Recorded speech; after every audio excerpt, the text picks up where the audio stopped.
What's up, Suns fans? Sam here from the Timeline Podcast, and today I am giving you an almost instant reaction to some very exciting news. The Phoenix Suns have signed forward Jae Crowder to a 3-year, $30 million contract. Now, after starting out the offseason with the CP3 trade, this is just about the best possible move the Suns could have made in free agency for the price tag, and let me explain why. It's because Jae Crowder could be the missing piece in bringing a toughness factor that every playoff team needs. Let's start with the basics. Crowder averaged 10.5 points, 5.9 rebounds, and 2.5 assists per game for the Grizzlies and Heat this season. He started in 53 games and shot 34% on threes, firing over 6 of those long-distance attempts per game. Now, maybe on paper, those don't seem like eye-popping numbers, but the most critical thing here is Crowder's defensive impact, so let's not waste any more time.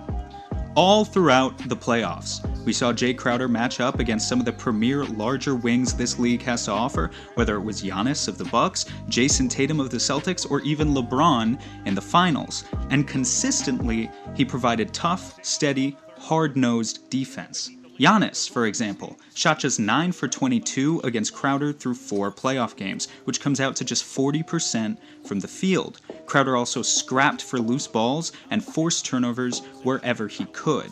Crowder's wingspan is a plus at 6'9", but his speed is not all that impressive. He gets away with guarding bigger wings at an effective level because he carries an exceptionally strong base and approaches the game with fundamental defensive footwork. I'm going to say it again, his strength is the key to this signing.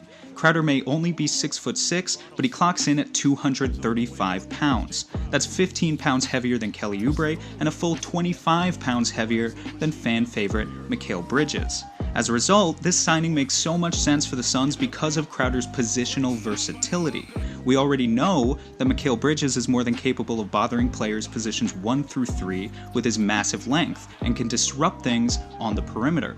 But until now, the Suns had nobody to match up against those bigger wings, the 230-pound plus guys who can back you up in the post and punish you no matter how long your arms are.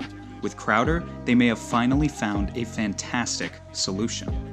Assuming the Suns are still all in on bringing back Dario Saric, Monty Williams now has tons of potential lineup combinations, and that is a wonderful thing. You could go small and play Mikal at the 3 and either Jae Crowder or Cam Johnson at the 4. You could go large and play Crowder at the 3, Saric at the 4, and Ayton at the 5. Or you could potentially even go super mega large and put 6'10" rookie Jalen Smith at the 4 alongside Ayton at the 5. The point is, Monty Williams has options. He can go small or large depending on the opponent and adequately change things on the fly. He also has the massive privilege of being able to count on shooters at every single position. And speaking of which, let's finish out by talking about shooting. On offense, this is going to be Crowder's bread and butter. He's adjusted to changing times by shooting more and more threes over the years, and this season, threes made up 70% of his total field goal attempts. Despite that, Crowder is no sharpshooter. Over the past few seasons, he has hovered around just 33% on catch-and-shoot threes, a far cry from true lights-out shooters like, say, Cam Johnson.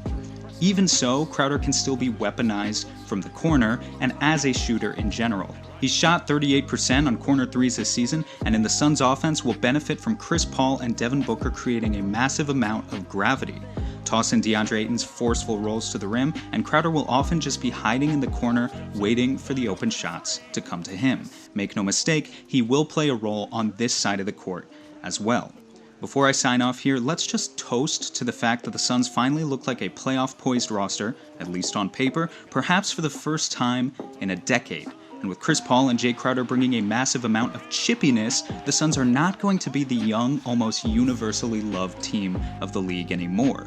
Opponents are going to hate playing the Phoenix Suns. They're going to hate exchanging elbows with Jae Crowder, losing loose balls to Jevon Carter, getting locked up on the perimeter by Mikal Bridges, all as Devin Booker demoralizes their defense to the tune of 30 or 40 points. To this point, the Suns have what looks to be a balanced roster, a roster that can succeed in both regular season and playoff settings. And the dust hasn't settled yet, but we are shaping up for a very exciting 2020-2021 campaign.